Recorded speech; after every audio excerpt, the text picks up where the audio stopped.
what are some of the signs of cortical visual impairment? So first, a child must have a neurological condition for CVI to be considered.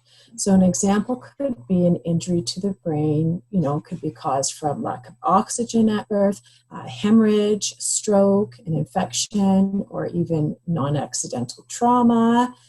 Or the child must have a neurological disorder of some sort. So one that affects the structures of the brain and visual pathways of the brain. So some examples of that would be a metabolic condition, genetic or chromosome disorders, and there is actually many more.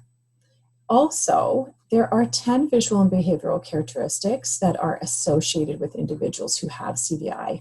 And if a child exhibits all 10 of these or some of these, this could be a sign. So I thought for the purpose of this video, rather than going into all 10, because I think that will take some time, I wanted to kind of discuss some of the glaring signs that and observations that parents report to me. So when I say to parents, how do you feel about your child's vision, or what are your concerns? There's roughly around 4 observations that they commonly share with me. And one is that they will say that their child does not look at their face or make eye contact. Some parents will even report that their child seems to avoid or look away from their face. And this can be very disheartening to a lot of parents. So I find that if their child isn't looking at their face, this is one of the first things that they bring up to me. Another is they will say that their child seems to be very uninterested in any of the typical infant toys. So they will present a toy to their child, and their child seems to ignore it or look like they're looking through it. They don't have the typical fixation and focus on that toy.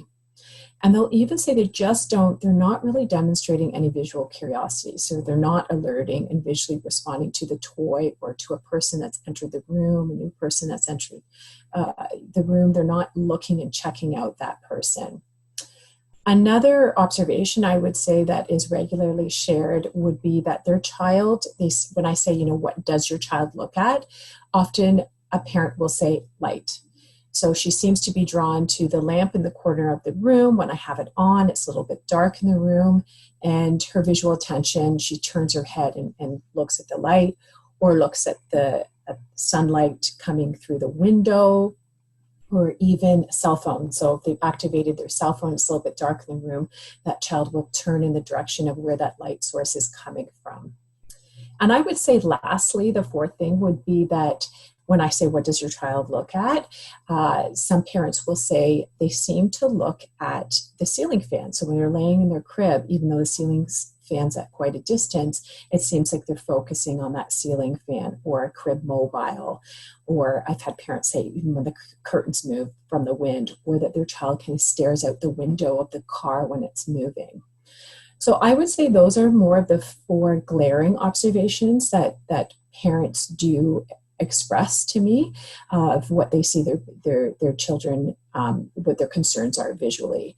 There are more 10 visual and behavioral characteristics, but I find those are the ones that stand out the most that parents share.